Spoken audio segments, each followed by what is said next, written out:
ক্ষমতার, তারপরে অন্যান্য সুযোগ সুবিধা, সম্পত্তি, এই ধরনের দিয়ে তাদেরকে বানানো হয়। এবং এই ধরনের কিছু লোক সবসময় আপনি দেখবেন বেঈমান গাদ্দার, তারা নিজের ইনস্টিটিউশনের সাথে গাদ্দারি করে, সংবিধানের সাথে তারা দেশের ঠিকা নিছে এবং বিপ্লবে তাদের অনেক কন্ট্রিবিউশন আছে। অনেক কন্ট্রিবিউশন তোমাদেরও আছে, আমাদেরও আছে।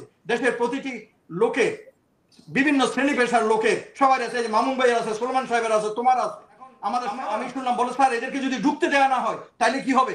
ওই যে আমি সেদিন বলতেছিলাম মিটফোর্ডের সামনে যে এরকম পাথর দিয়ে থেতলাই থেতলাই পিটাইছে, তখন ওই মরিচ পিসার মতো করে এই মানুষগুলোকে মারতো। এটা কি ভালো হইতে বলতে চাচ্ছেন? এই যে সেনাবাহিনী নিয়ে যে আপনি জিজ্ঞেস করলেন কেন তাইলে এইসব হচ্ছে, এটা তো আমাদের বোঝা উচিত। সেনাবাহিনী সাথে, সেনাবাহিনী হচ্ছে জাতির একটি প্রাউড অর্গানাইজেশন, একটা ইনস্টিটিউশন, রাষ্ট্রযন্ত্রের একটা ইম্পর্টেন্ট স্টেক হোল্ডার এবং টুলস। এবং আমাদের বাংলাদেশের লোক সেই 1971 থেকে 1971, 1975, 1991, তারপর এই যে 2024 আমরা দেখেছি যে সেনাবাহিনী সবসময় জনগণের পাশেই ছিল, দেশের স্বার্থে, দেশের সার্বভৌমত্ব রক্ষার্থে। কাজেই এই সেনাবাহিনী কোনো ইন্ডিভিজুয়ালকে, কোনো ব্যক্তিকে সার্ভিস দেয় না, এবং এই সেনাবাহিনী কোনো ব্যক্তির নয়, এটা শপথ নেই। আমরা কসম করেছিলাম আমাদের কমিশন যখন মানে যারা ব্রিগেডিয়ার জেনারেল রকমউদ্দিন, কিন্তু কিছু কিছু মানে বিশেষ ব্যক্তিরা তো সার্ভিস দিয়েছে। আপনার ওখানে আসতেছি, আমরা কসম নিয়েছি কোরআন ছুঁয়ে, যার যার ধর্মগ্রন্থ ছুঁয়ে আমরা কসম করেছি যে জীবনের বিনিময়ে হলেও আমরা সংবিধানকে রক্ষা করব, দেশের স্বাধীনতা সার্বভৌমত্ব। আমাদের প্রতিটি সৈনিকতায় তো এই বিগত ফ্যাসিজমের সময়, ফ্যাসিস্ট হাসিনার সময় এই ধরনের কিছু পাঁচাটা গোলাম তৈরি করেছিল সে। কারণ এটা আপনি দেখবেন সব অ্যাডমিনিস্ট্রেশনে, দুনিয়ার সব জায়গায় আপনি দেখেন, আপনি আমেরিকাতে ট্রাম্পের কথা বলেন, রাশিয়াতে পুতিনের কথা বলেন, সব সময় যে ক্ষমতায় থাকে তার চারিপাশে যে সার্কেলটা তৈরি করবে তার পছন্দের লোক, তার আপন লোক, তার সাথে যারা গাদ্দারি করবে না, এই ধরনের লোক। তো এবং সেই জন্য রেডিমেড তো আর থাকে না, কাজেই ওদেরকে গিয়ে বিভিন্ন ভাবে তৈরি করা হয়। কাউকে লোভ দেখিয়ে প্রমোশনের, ক্ষমতার, তারপরে অন্যান্য সুযোগ সুবিধা, সম্পত্তি, এই ধরনের দিয়ে তাদেরকে বানানো হয়। এবং এই ধরনের কিছু লোক সবসময় আপনি দেখবেন বেঈমান গাদ্দার, তারা নিজের ইনস্টিটিউশনের সাথে গাদ্দারি করে, সংবিধানের সাথে গাদ্দারি করে, তারা নিজেদেরকে বিক্রি করে দেয়, বিক্রি করে দিয়ে যে প্রমোশন এবং নিজের সুবিধার জন্য। শেখ হাসিনা এরকম আমাদের সব জায়গায় করছে। আপনি আমলাদের ভিতরে কি করে নাই? করছে। পুলিশের ভিতরে করে নাই? করছে। অন্যান্য সেক্টরের সব জায়গায় করছে। ইউনিভার্সিটিগুলোতে করে নাই? আপনারা দেখছেন না কি পদের ভিসি ছিল বিভিন্ন ইউনিভার্সিটিতে? তো এই ধরনের এই জাফর ইকবালের মতো তো লোকজন ছিল। তো এখন সেনাবাহিনীতে এরকম করছে। তো আমার কথা হচ্ছে যে সেনাবাহিনীতে করছে মুসলিমে কয়েকজন, তারপর ওই যে সোলামান সাহেব যেটা বললো, অপরাধ যারা করছে ম্যাক্সিমাম লোক সেনাবাহিনীতে সেনাপ্রধানের আন্ডারে থাইকা গিয়া আয়নাগর বানায় নাই। আয়নাগর বানাইছে ডিজিএফআইতে থাইকা বা এনএসআইতে থাইকা। কার আন্ডারে? হোম মিনিস্টার আন্ডারে এবং প্রাইম মিনিস্টারের সরাসরি আন্ডারে। এই জিনিসটা আমাদের দেশের মানুষকে বুঝতে হবে। এই যে একটা বারবার একই কথা, একই কাসুন্দি ঘাইটা সেনাবাহিনীর উপরে নিক্ষেপ করা হচ্ছে, এটা আমাদের বুঝতে হবে। আমাদের জাতীয় সম্পদ, শেষ আশা ভরসার স্থল এই সেনাবাহিনীকে যদি একবার তাদের মনোবল ধ্বংস করে দেওয়া যায়। এই যে দেখেন ওখানে উপরের মেবি 2% অথবা উপরের যেই কিছু অফিসার, জেনারেল বলেন, ব্রিগেডিয়ার বলেন বা সিনিয়র অফিসার যারা কারাপ্টেড হয়েছে, দুর্নীতিগ্রস্ত হয়েছে, তাদের জন্য আপনি বাকি 98% সৈনিক এবং অফিসারদেরকে যদি গালাগালি করেন, একদিন, 2 দিন, 3 দিন কত এরা সহ্য করবে?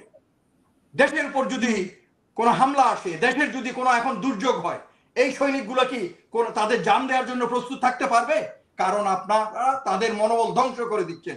এবং আমাদের দেশের শত্রু যারা, এই যে ভারত, এরা চায় আমাদের সেনাবাহিনী এবং জনগণের মাঝে যাতে একটা দূরত্ব সৃষ্টি হয় এবং আমাদের সশস্ত্র বাহিনীর সদস্যদের মনোবল যাতে দুর্বল হয়ে যায়, যাতে দুর্যোগের সময় এরা কাজ করতে না পারে। কাজে এটা আমাদের সবাইকে বুঝতে হবে। এবং যে যতই বলুক, এই ঘুরাইয়া ফিরাইয়া এই যে সোশ্যাল মিডিয়াতে যেসব লোকজন আছে যারা মনে করে তারা দেশের ঠিকা নিছে এবং বিপ্লবে তাদের অনেক কন্ট্রিবিউশন আছে, আরে কন্ট্রিবিউশন তোমাদেরও আছে আমাদেরও আছে। দেশের প্রতিটি লোকের, বিভিন্ন শ্রেণী পেশার লোকের সবার আছে, মামুন ভাইয়ের আছে, সুলমান সাহেবের আছে, তোমার আছে, আমাদের সবার আছে, বিদেশে লন্ডনে বসেও তোমারও আছে। তো এরা যে মনে করতেছে আমরা বিভিন্ন নেগেটিভ বানাইয়া দিচ্ছি, এই করতেছি, এবং ওনাদের উপদেষ্টা হইতে হবে, this is too much, you are doing too much. তোমরা তোমাদের কাজ করতেছো, ভেরি গুড, বাট নেতিবাচক ভাবে দেশের ক্ষতি করে কোনো কাজ তারা করা উচিত না। কাজেই সেনাবাহিনীকে এইভাবে টার্গেট করতেছে যারা এক্সেসিভ টার্গেট করবে, আমি বলবো তারা ভারতের এজেন্ডায় কাজ করতেছে, ভারতের পয়সা খেয়ে তারা আমাদের এই জাতীয় সেনাবাহিনীকে ধ্বংস করার চেষ্টা করতেছে। আমি এখানে বারবার বলবো, আপনারা বলেন সেনাবাহিনী এত লোককে কেন আশ্রয় দিছে, সেনাবাহিনী কেন শেখ হাসিনারা যাইতে দিছে, তারপরে এতজন লোক পালাই গেল কেন, কেন পালাই মন্ত্রী মিনিস্টার এমপি যায় নাই, ধরতে পারছেন? এবং এটার জন্য কি খালি আর্মি দায়িত্বে ছিল? আপনার পুলিশ কই, বা আপনার জনগণ কই, পলিটিক্যাল পার্টি কই? সেনাবাহিনীও তো তখনও তো একটা ক্রুশিয়াল অবস্থায় ছিল, এখন বিভাজিত ছিল, কেউ হাসিনার পন্থী, কেউ নিউট্রাল নিরপেক্ষ, কেউ দেশপ্রেমিক। তো এখন সেনাবাহিনী, তারপরে এই যে 500-600 কতজন যে লিস্ট ছিল, এর ভিতরে লিস্ট দেখছেন আপনারা, 500-550 বেশি হচ্ছে পুলিশ এবং পুলিশের সদস্য, কনস্টেবল এবং বিভিন্ন পদবীর। এরা দৌড়াইয়া আমি যখন এটা একটু জানতে চাইছি, বিভিন্ন ক্যান্টনমেন্টে ঢুকার চেষ্টা করতেছিল, পিছনে মব। এদেরকে যদি এখন আমি শুনলাম বলো স্যার এদেরকে যদি ঢুকতে দেওয়া না হয় তাহলে কি হবে? ওই যে আমি সেদিন বলতেছিলাম মিটফোর্ডের সামনে যে এরকম পাথর দিয়ে থেতলাই পিটাইছে, তখন ওই মরিস পিসার মতো করে এই মানুষগুলোকে মারতো। এটা কি ভালো হইতো? আজকে জাতি দুনিয়ার সামনে মুখ দেখাইতে পারতো? তো কাজে এইসব অসভ্যের মতো তো কথা বলে লাভ নাই, অশিক্ষিতের মতো কথা বলে লাভ নাই, এবং খালি একই কাসুন্দি ঘাইটা খালি সেনাবাহিনীর পৌঁছাইতেছে, দিস ইজ নট গুড। আমি সবাইকে বলবো আমাদের সতর্ক হয়ে যাওয়ার সময় আসছে। আমাদের সেনাবাহিনী এটা জাতীয় সম্পদ, বাংলাদেশ যতদিন থাকবে এই সেনাবাহিনী থাকবে। এটা জেনারেল ওয়াকারের বাপের সম্পত্তি না, আমারও বাপের সম্পত্তি না, কারো বাপের সম্পত্তি না। সেনাবাহিনী অন্যান্য রাষ্ট্রযন্ত্রের মতো এইটা হচ্ছে একটা দেশের সম্পদ। কাজে এইটাকে একচেটিয়া সবাই সুর মিলাইয়া ইন্ডিয়ার সুরে কথা না বইলা, উস্কানিতে কথা না বইলা, ইন্ডিয়ার বয়ানে কথা না বইলা, আমাদের উচিত আমাদের দেশপ্রেমী সেনাবাহিনীর পাশে থাকা।